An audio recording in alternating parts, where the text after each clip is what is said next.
흔들리지 않는 편안함. 오늘 영상은 그 에이스 침대 광고를 받아야 되는 영상이에요. 거진 뭐 8% 넘게 빠졌죠. 아니, 넘진 않았구나. 거진 8% 빠졌다가 지금 마이너스 6% 넘게 이렇게 마무리될 것 같아요, 지금. 딸이 갓딸이 그냥 변동성 널뛰기를 하고 있는데 이럴 때 흔들리지 않는 편안함을 줄 수 있는 그런 컨텐츠.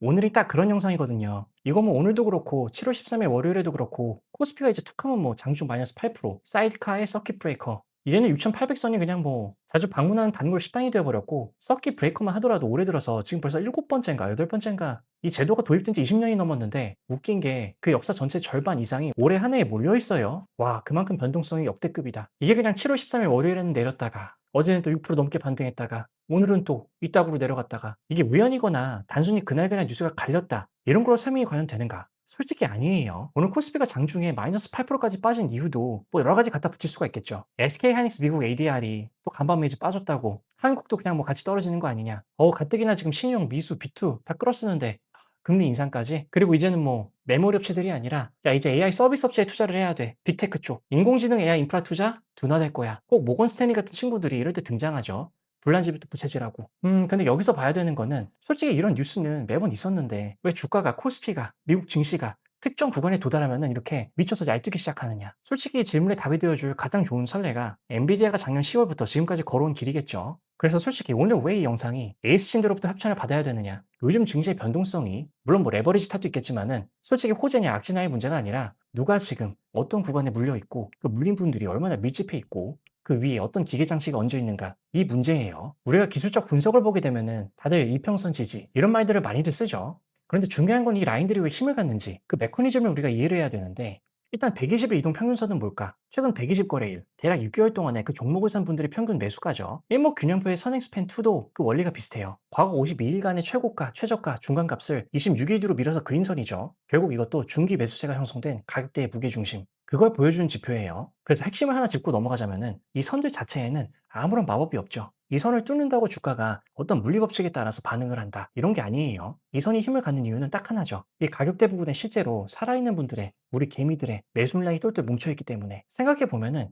최근 4, 6개월 사이에 어떤 특정 종목을 산 분들이 몇 명일까? 개인, 기관, 외국인들을 통틀어서 이 엄청난 물량이 그 가격대 위아래에 쌓여 있는 거예요. 주가가 이 라인을 그래서 위에서 아래로 뚫고 내려가거나 올라가면은 그 몇 개월치 매수자 전체가 동시에 마이너스 맛을 보게 되는 거죠. 그냥 확 떨어지게 됐을 때. 이게 한 번, 두 번 했을 때에는 어제까지는 일시적 조정이겠지? 이렇게 하시던 분들도 오늘 로그인해서 계좌를 열어보면은, 내 MTS를 보면은 파란 숫자로 바뀌어 있으면은, 그 마음이 그냥 후들후들 떨리죠. 그리고 이게 왜 중요하냐면은 우리가 행동 경제학에서 말하는 손실 회피 때문에, 그 손실 회피에 대한 마음이 여기서 발동하기 때문이에요. 카너먼과 트버스케 연구를 빌리자면은 사람은 이익의 기쁨보다 손실의 고통을 대략 2배 이상 더 크게 느껴요. 그런데 이 감정이 평단이 깨지기 전까지는 잠들어 있죠. 주가가 내 매수가 위에 있으면은 웬만한 악재 뉴스는 그래도 아직 수익권이야 나, 이성적으로 걸어낼 여유가 있는데, 그런데 평단이 깨지는 순간에는 뇌 안에서 스위치가, 와이프한테 쌉소리 했을 때 와이프의 이성 스위치가, 그래서 이제부터는 모든 뉴스가 내 손실이 더 커질 신호인가 아닌가, 이러한 프레임으로 해석을 하는 거예요. 그래서 이 121선이나 구름대 하단이 뚫리는 순간은 기술적으로는 그냥 하나의 가격대일 뿐인데, 심리적으로는 대규모 손실회피 스위치가 동시다발적으로 커지는 그 임계점이 되는 거죠. 이게 1단계인데, 그런데 그래, 사람들이 패닉에 빠지니까 더 판다는 거지, 이렇게 이해하고 넘어가야 되는데 우리가. 하지만 26년 한국 시장은 여기서 한 단계 더 나아가죠. 사람의 감정만이 아니라 우리가 익히 계속해서 다뤄봤던 기계가 알고리즘으로 감정을 증폭시키는 그 구조가, 이건 경제학 박사 논문에 나와야 되는 주제예요. 실제로 지금 존재하고 있기 때문에 코스피에. 7월 13일 월요일이 대표적이었죠. 이 검은 월요일에 표면상으로 드러난 이유가 있었죠. 일단 주말 사이 호르무즈 해협 상승 공격, 미국이 이란 공습, SK 하이닉스의 실적이 생각보다 좀 밋밋할 거야, 이런 재료가 던져지면은 단일 종목 레버리지 ETF, 그쵸, 숏감마, 이번 주 초 영상에 등장했던 바로 그 녀석 숏감마. 숏감마가 눈덩이 같은 거예요. 그걸 상상하시면 돼요.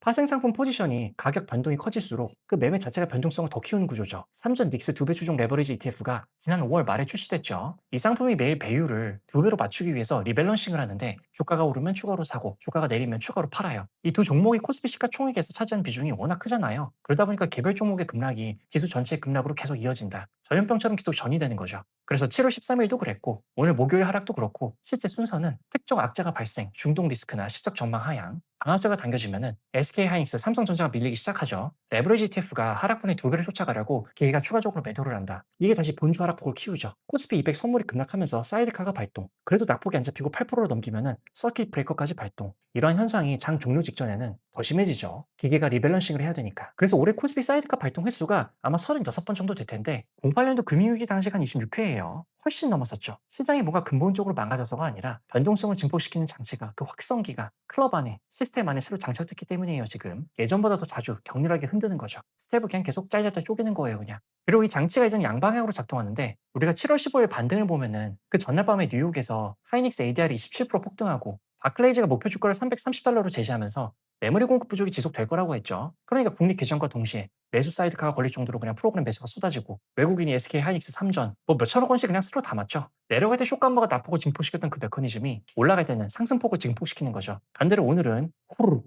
그래서 정리를 하자면은 이 평단 붕괴가 심리적인 방아쇠를 당기고 레버리지 상품의 기계적 리밸런싱이 그 방아쇠 반동을 몇 배로 키운다. 이게 26년 코스피가 유독 날뛰는 진짜 이유예요. 그래서 초반에 던진 질문으로 돌아가 보자면은 악재 하나하나에 민감해진다. 이 정체는 평단이 지금 깨져 있고 손실권 인구가 임계 질량을 넘어서면은 그리고 그 위에 쇼감마 구조가 얹혀지면은 이제는 아주 사소한 뉴스 하나하나에도 이미 잔뜩 눌려있는 스프링을 건드리는 방아쇠가 되는 거죠. 즉 지금 구조, 우리가 있는 이 구조는 이 공간은 레버리지 ETF가 없다 하더라도 원래 작은 자극에도 크게 흔들리는 구간이란 사실이라는 거예요 지금. 즉 절대로 내가 1위 1비할 필요가 없다. 지금은 원래 그런 구간이구나. 그거를 방증하는 수급 구조가 오늘 코스피에서도 그대로 또 드러났죠. 이렇게 마이너스 8% 6% 빠진 동안에도 이러한 시장에서는 일단 돈들이 많이 또 안 들어와요. 프로그램 상위 종목 리스트를 보면은 삼성전자가 또 오늘은 없죠. SK하이닉스도 없어요. 돈은 도대체 어디로 갔나 오늘? 절대 금액도 그냥 뭐 1위가 네이버 300억도 안 되고 2위가 현대차 240억. 이거는 다른 지표들을 볼 필요도 없이 오늘 시장은 씨가 말랐다. 돈이 없다. 거래량이 없는 물이 말라 비틀어진 그 가나안 땅에 구조적으로 좀 심리들이 흔들리고 있으니까 조금만 어느 방향으로 틀어도 위로 그냥 쑥 올라갔다가 아래로 그냥 확 빠졌다가 두터운 그 무게감이라는 게 없는 거예요. 햄버거도 입에 패티가 꽉 들어와야 맛있죠. 이렇게 얇게 들어와 주면은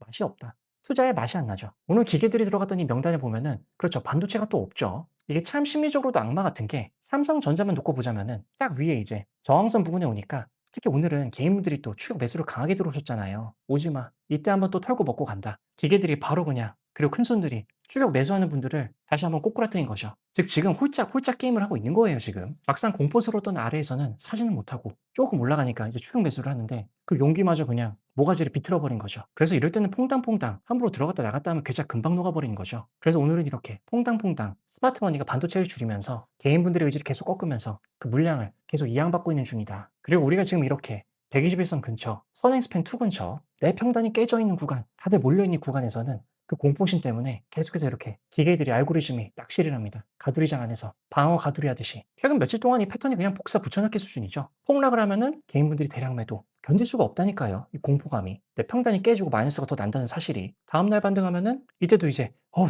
본전 왔네. 너무 공포스러웠어. 팔고 나가자. 손실을 보면서도 팔게 되죠. 그리고 이제 다음날 아 이거 바닥 겪고 가는구나. 그래서 또 용감하게 들어오면은 그냥 뭐 또 폭락시켜버립니다. 의지를 아주 꺾는 거죠 꺾어. 이게 지금 계속 핑퐁핑퐁 반복되고 있어요. 물론 이 와중에는 상당히 공격적인 단기 트레이딩 하신 분들도 있죠. 폭락하면 사고, 반등하면 팔고. 물론 성공 여부는 별개의 문제예요. 하지만 대다수는 이 공포의 가두리장 안에서 홀짝 게임에 대해 무한 역배팅을 하고 있다. 다만 중요한 거는 이렇게 홀짝 게임을 하지 말고 오히려 7월부터는 연기금이 비중을 많이 축소한다고 했는데 계속해서 7월 13일 정도는 제외하고 한 주 동안은 어느 정도 계속 들어와 주고 있죠. 물론 금액이 엄청 큰 건 아니지만은 중요한 건 방향성이죠. 왜냐하면 연기금은 가장 느린 돈이잖아요. 그리고 가장 오래 투자하죠. 하루 이틀 뉴스 보고 움직이지 않죠. 이러한 롱텀 돈들이 패닉에 같이 동참하진 않는다. 굉장히 중요한 신호죠. 즉 어느 정도 이분들도 바닥을 확신할 수는 없어도 계속 바닥은 같이 다져가고 있다. 즉 장기 자금 일부는 지금 조용히 사고 있고 시스템적인 자금은 계속해서 위아래 사람들을 괴롭히고 있고 어떻게 보면 지금 시장의 이 두 힘이 심리적으로 줄다리기를 하는 시장이죠. 그렇기 때문에 뉴스에서는 개인 대 외국인 기관 이렇게 싸움을 설명을 하지만은 실제로 시장 안에서는 그 방향성을 봤을 때에는 훨씬 더 깊이 있는 싸움이 벌어지고 있죠. 바로 이렇게 골라먹고 벗겨먹는 시스템 자금이랑 장기 자금과의 싸움, ETF와 패시브, 리밸런싱 같은 기계적인 돈이 계속 빠져나가고 있고 반면에 연기금 같은 느린 돈들은 공포 속에서도 조금씩 받치고 있고 그래서 지수는 하루는 무너지고 하루는 튀고 또 하루는 무너지고 롤러코스피죠. 다만 여기까지는 눈에 보이는 시장 이야기였고 진짜 속마음은 아직 안 나왔어요. 왜냐면 현물은 주식은 눈에 보이는 행동인데 선물과 옵션은 앞으로 어떻게 될 거라고 생각하는지를 보여주는 거잖아요. 그래서 오늘 파생 시장에서 흥미로운 장면이 나왔죠. 코스피 200 선물 같은 경우에 외국인이 장중에는 한 5천 계약 정도 순매도했다가 장 막판에는 약 1천 계약 정도로 줄어들었어요. 더 반대로 금융투자, 증권사는 1만 2천 계약 정도 순매수했다가 장중에는 지금은 한 플러스 7천 계약 정도. 반면 증권사는 장중에는 1만 2천 계약 정도 순매수했다가 장 막판에는 한 7천 계약 정도 순매수. 정반대였죠, 외국인이랑. 자, 여기서 꼭 연계해서 봐야 되는 게 있죠. 주식 선물로 내려가 보면은 여기서 갑자기 숫자가 폭발하죠. 외국인이 약 마이너스 2만 계약. 이번 구간에서 지금 가장 큰 매도예요. 반대로 증권사는 약 3만 계약 플러스. 이것도 이번 구간에서 최대 규모죠. 그럼 질문이 하나 생기는 게 이게 무슨 뜻이고 무슨 방향을 베팅한 것 같은데 누가 맞는 거야? 외국인은 현물도 팔고 선물도 팔고 주식 선물도 팔았죠. 반면에 증권사, 금융투자는 현물은 팔면서 선물은 오히려 사고 있고 무슨 그림이냐? 자, 증권사 같은 경우는 기존에 쌓여있던 포지션을 정리하는 기계적인 움직임에 더 훨씬 가까운데 근데 외국인 같은 경우는 현물, 코스피 200 선물, 주식 선물 세 군데에서 전부 같은 방향으로 움직였죠. 모두 매도. 여기까지 보면 무섭긴 한데 여기서 퍼즐 하나가 맞춰지죠. 우리가 앞에서 프로그램에서 상위 종목을 봤잖아요. 삼성전자가 없었죠. 하이닉스도 없었죠. 그리고 지금 주식 선물에서 외국인이 역대급 매도를 하고 있죠. 두 개의 데이터가 서로 연결이 되죠. 즉 현재 한국으로 파는 건 아닌데 반도체 익스포저를 줄이고 있다. 특정 저항선에 오면은 우리가 아까 초반부터 지금까지 이야기했던 그 공포스러운 구간, 딱 그 구간 안에서 홀짝홀짝을 하고 있는 거죠. 이게 굉장히 중요한 게 코스피 200 선물은 시장 전체에 대한 생각이죠. 반면 주식 선물은 개별 종목에 대한 생각이에요. 오늘 외국인이 코스피 200보다 주식 선물에서 훨씬 더 강하게 팔았고 이 말은 시장 전체를 버린다기보다는 특정 종목, 특히 삼성전자랑 SK하이닉스 같은 반도체 대형주 비중을 줄이면서 다시 바닥을 다지는 지지선이 닿았을 때는 물량을 퐁당퐁당 모아나간다. 단순 특정 구간에서의 차익 실현, 앵벌이도 있겠지만은 왜 이렇게 행동하느냐? 이렇게 해야지. 공포스럽잖아요, 우리가. 얼마나 요즘 공포스러워요. 물량을 냅다. 싼 가격에, 할인 가격에 넘겨주고 있는 거다. 자, 이거랑 굉장히 비슷한 케이스가 하나 있죠. 차트 모양도 은근 비슷해요. 바로 작년 엔비디아. 작년 11월에 고점 찍고 쫙 그냥 밀렸다가 가두리장 안에서 고통받다가 개인분들이 그러다가 또 한번 거부져서 또 내렸다가 그리고 4월부터는 다시 쫙쫙 전고점 뚫고 확 올라갔죠 더. 물론 지금은 다시 또 밀리긴 했지만은 즉 엔비디아나 삼성전자나 하이닉스나 AI 시대에 꼭 필요한 이런 대표 강한 종목들은 여러 차례의 조정, 회복 사이클을 반복하면서 계단식으로 올라가는 거예요. 우리가 확 올라갈 때만, 확 떨어질 때만, 그때만 혈압이 올랐다 내렸다. 그런 것만 기억하지만은 결국 시계열별로 늘려서 보면은 올라갔다가 내렸다가 물량을 소화하는 구간이 나왔다가 다시 올라갔다가 이게 훨씬 더 정직한 그림이죠. 그때그때 나오는 오히려 요즘은 너무 많이 정보가 많은 게 탈이죠. 호재들, 악재들 미쳐버릴 것 같이 그냥 홍수처럼 보물처럼 터져 나와요 정보가. 중요한 거는 처음 투자했을 때의 펀더멘탈 그 명분이 훼손이 없었다면은 빠질 때 이렇게 나를 괴롭힐 때 이 가두리장 안에서 내가 버텨낼 수 있는 체력을 길러야 된다. 근본 삼전 닉스가 이 엔비디아를 되게 닮은 게 현재 삼전 닉스도 기술적인 지지선이 붕괴됐죠. 손실권 투자자분들이 확대됐어요. 그리고 한국 특성상 레버리지 파생 구조에 의해서 변동성이 지금 증폭되고 있죠. 유사한 메커니즘으로 움직이는 거예요, 지금. 엔비디아 역시 이때 1차 조정이 옵션 시장의 감마 해칭이라 매크로 지표 등에 의해서 이게 증폭됐다면은 코스피의 7월 조정이 국내 단일 종목 레버리지 ETF의 숏 감마 구조로 증폭이 됐고 솔직히 나라만 다르고 종목만 다를 뿐이지 기계 장치가 심리를 증폭시키는 구조는 판박이에요. 그리고 한 가지 더 우리가 봐줘야 되는 게 코스피 레버리지 ETF 현상은 5월에 막 시작된 올해 역사가 두 달도 안 된 신생 구조죠. 미국 옵션 시장의 감마 해칭은 이게 풍부한 유동성, 그리고 해지 이러한 관행 위에서 작동을 하는데 국내 단일 종목 레버리지 상품은 단위 두 종목 여기에 쏠려 있는 상태에서 지금 시장이 이 상품의 변동성에 대해서 배우고 있는 중이죠. 다시 말해서 아직은 한국 시장의 이 변동성 증폭 장치가 아직 길들여지지가 않았다. 그래서 당분간 미국보다 더 거치게 흔들릴 가능성이 높은 거죠. 그리고 솔직히 지금 이 시점이 작년 하반기에서 올해 초 엔비디아의 저점에 해당되는지는 아직 판단하기에는 이르죠.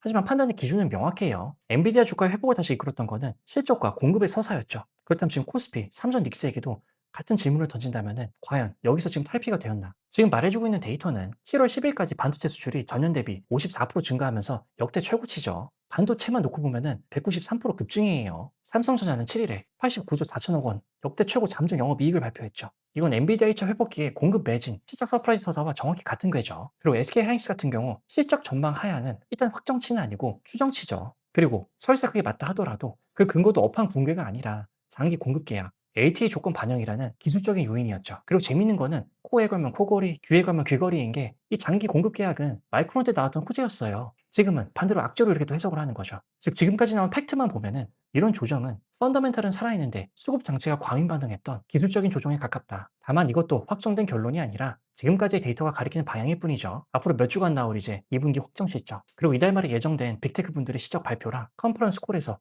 AI 투자 우려가 완화되는지 심화되는지 다음 국면을 봐야겠죠. 그래서 121선이나 이 구름대 하단이 뚫린다. 선행스팬2 뭐 내려가 어쩐다. 재앙적인 기술적 신호로 보기보다는 손실권 투자자 밀집 구간의 임계점이다. 그 자체로 매수나 매도 신호가 아니라 앞으로 변동성이 굉장히 확대될 거야. 그런 물리적 조건이 갖춰졌다. 이렇게 읽어야 되는 게 바람직하죠. 그리고 오늘 금통위에서 시장이 예상했던 대로 금리를 2.5%에서 2.75%로 올렸죠. 위원 7분이 전원 찬성했어요. 만장일치. 시험 범위 안에 있던 문제였고 정답까지 똑같았다. 그리고 신현성 총재님마저 금리가 주가를 좌우하는 평가에는 100% 동의하지 않는다. 오히려 반도체 가격을 증시 변동성 요인으로 더 중요하게 본다. 나름 요즘 시장에서는 맞는 말씀이세요. 실제 장도 지금 그렇게 움직이고 있고 프로그램 매매랑 수급 데이터에서 우리가 오늘 또 확인을 했죠. 숫자는 거짓말을 안 하니까. 다만 오늘의 어조는 계속 한국은행이 계속 매파적으로 세게 밀어붙인다기보다는 잠깐 숨도 고르지 않을까? 어법에 있어서는. 다만 그 매파적인 포지션에 있어서는 생각보다 그 어조와 논조가 계속 은근히 강이다. 물론 당연히 올려야 될 시점은 맞고 전반적인 경제 구조를 봤을 때에는 이렇게 가는 게 맞겠죠. 하지만 가게를 관리하는 집안의 CFO, 와이프 입장에서는 상당히 심기가 불편하다. 오늘 같은 날은 와이프 앞에서 흔들리지 않는 편안함, 에이스 침대 이런 말 했다가는 그냥 싸다고 맞는 거예요. 오늘 같은 날은 말을 아끼고 입을 조심하자.